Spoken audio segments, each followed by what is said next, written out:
그러니까 어떤 아이들이라고 하더라도 남들에게 보여줄 수 있는 좋은 모습이 하나 이상은 있다라고 생각을 하기 때문에 소년 재판을 잘 이해하고 아이의 좋은 모습을 잘 이끌어내서 판사한테 보여줄 수 있는 변호사와 함께 한다면은 무거운 처분을 피할 수 있지 않을까.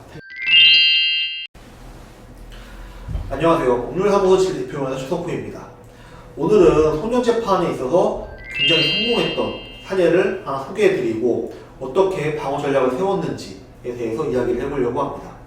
그러니까 오늘 제 영상을 보시면은 소년 재판의 특성에 맞춰서 변호 전략을 세우는 게 매우 중요하다는 것을 알 수 있을 겁니다.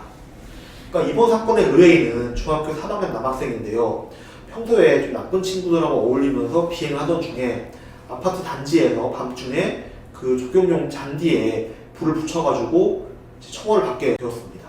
근데 생각해보면은 아파트 단지에 단순히 좀 불 붙였다고 해가지고 처벌을 받는 건 좀 과하지 않나 라고 생각하는 분이 계실지도 모르겠는데, 이 의뢰인 같은 경우에는 이전에도 비행을 한번 한 적이 있어가지고 소년 재판을 받은 적이 있었거든요. 두 번째 소년 재판이다 보니까 그 처벌 수위가 좀 많이 낮지는 않을 것이다 라고 예상이 되었습니다.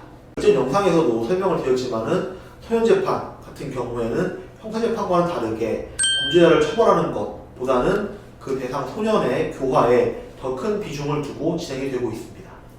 그렇기 때문에 이제 저희 같은 경우에는 보호소년이 왔을 때 본인의 행동을 진심으로 반성하고 있다라는 점을 판사한테 정확히 보여주거나 아니면은 앞으로는 이러한 비행을 하지 않을 것이다 라는 점을 확실히 보여주는 게 좋다라고 설명을 드리거든요. 특히 이제 이런 소년 재판 같은 경우에는 보호소년이 이미 교화가 되었다라고 한다면은 이제 판사들 중에서는 그러면은 처분을 할 필요가 없겠네 라고 판단을 해가지고 정말 최소한으로 처분을 내려주시는 분들도 계실 정도입니다. 그래서 저는 이런 소년 재판의 특성에 주목을 해가지고 변호를 진행했는데요. 먼저 크게 세 가지 방향을 집중적으로 준비를 했습니다.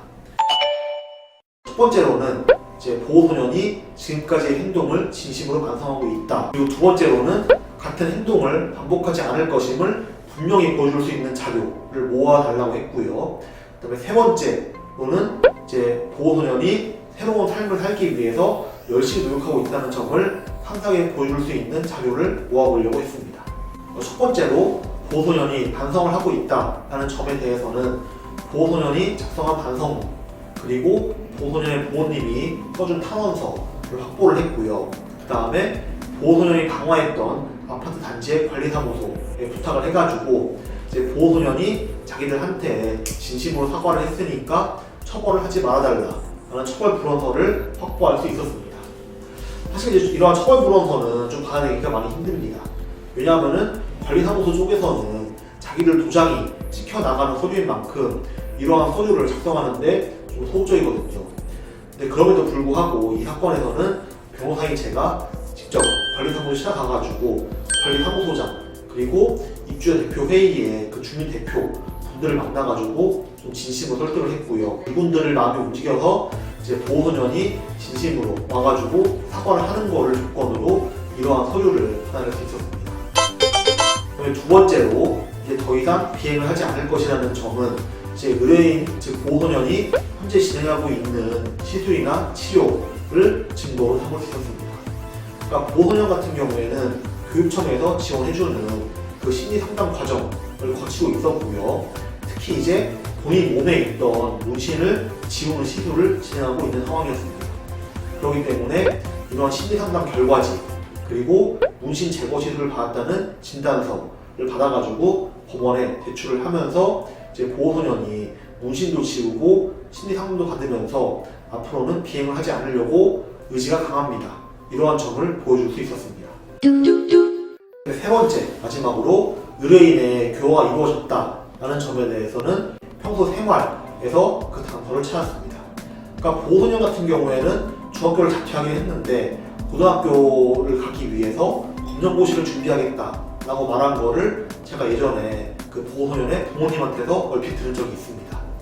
그래서 이제 보호소년으로 하여금 그 검정고시를 준비하고 있으니까 학업 계획표나 아니면은 인터넷 강의 신청 내역 같은 검정고시 준비하는 과정을 증명할 수 있는 자료를 보내달라고 요청을 했습니다.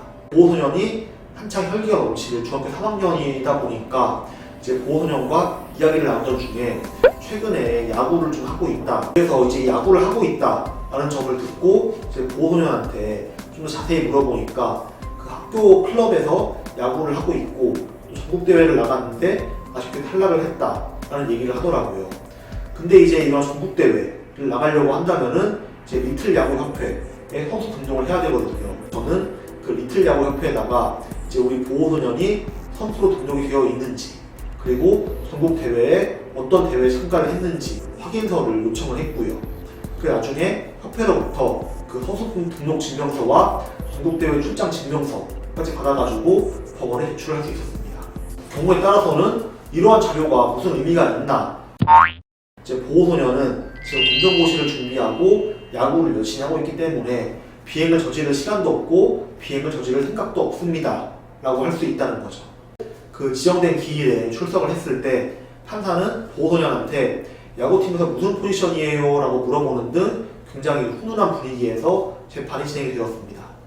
그리고 마지막으로 변호사가 이제 동네 약간 아저씨로서 보호소년을 계속 지켜보고 지도해주겠다 라고 말한 다음에 판사는 의뢰인한테 1호 처분만을 선고했습니다. 부모님하고 잘 지내고 부모님은 법원에다가 아이를 키우면서 있던 일을 일기로 써가지고 제출을 하는 처분만 내어진 거죠. 그러니까 아무리 과거에 비행을 저지르고 소년 재판을 받았다고 하더라도 그 보호소년이 본인의 행동을 진심으로 반성하고 있고 앞으로 새 사람이 되겠다고 다짐한 것을 확실하게 보여줬기 때문에 이제 판사는 별도의 사회봉사나 교육수강 없이 훈방을 시켜준 거죠. 그러니까 이렇게 소년재판은 그 보호소년의 과거를 심판하기보다는 그 보호소년의 미래를 더 중요하게 생각하는 절차인 만큼 이 부분에 초점을 맞춰서 방어 전략을 세우는 게 굉장히 중요한 것 같습니다. 그러니까 어떤 아이들이라고 하더라도 남들에게 보여줄 수 있는 좋은 모습이 하나 이상 있다라고 생각을 하기 때문에 그러니까 우리 아이가 소년 재판에 가게 되었다고 하더라도 소년 재판을 잘 이해하고 아이의 좋은 모습을 잘 이끌어내서 판사한테 보여줄 수 있는 변호사와 함께 한다면은 무거운 처분을 피할 수 있지 않을까 생각이 듭니다. 그러니까 만약 우리 아이가 소년 재판을 받게 되었다라고 하더라도 너무 걱정하지 마시고 빨리 아이를 위해서 진심으로 최선을 다해줄 수 있는 변호사와 함께 대응하는 것을 추천을 드리겠습니다. 오늘은 처음이 아닌 소년재판에서 1호 처분으로 마무리할 수 있었던 성공 사례를 설명드렸는데요. 다음에 또 도움이 될 수 있는 내용으로 찾아뵙도록 하겠습니다.